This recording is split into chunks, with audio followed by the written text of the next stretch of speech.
لقمان حکیم نے اپنے بیٹے سے کہا، اے میرے بیٹے، میں نے لوہا اور پتھر سب اٹھائے ہیں، لیکن قرض سے زیادہ بوجھل کوئی چیز نہیں اٹھائی۔ میں نے پاکیزہ چیزیں کھائی ہیں اور اچھے حالات بھی دیکھے ہیں، لیکن عافیت آزمائش سے دوری سے زیادہ لذیذ چیز نہیں پائی، اور لوگوں کی طرف اپنی ضرورتیں لے جانے سے زیادہ طلب کسی چیز کو نہیں پایا۔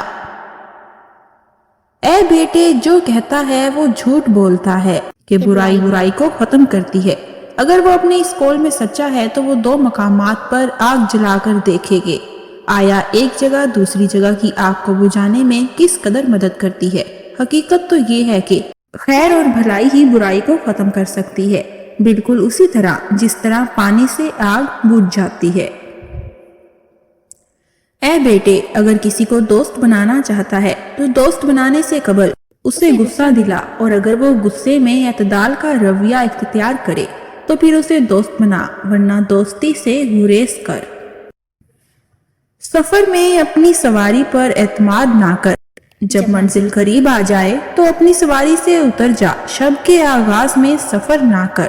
سفر میں اپنے ساتھ اپنی تلوار، جوتی، امامہ، کپڑے، پانی، سوئی، دھاگا اور چینی وغیرہ رکھ، اپنے ہم سفر کا ہمدم اور ساتھی بن جا، سوائے اس صورت کے جب وہ کوئی گناہ کا کام کرے۔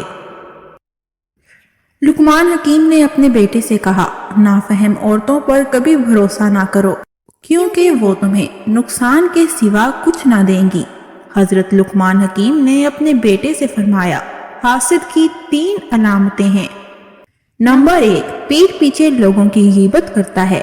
نمبر 2، ان کے سامنے چاپلوسی کرتا ہے۔ نمبر 3، دوسروں کی مصیبت پر خوش ہوتا ہے۔ ویڈیو اچھی لگی ہو تو ویڈیو کو لائک اور چینل کو سبسکرائب کریں۔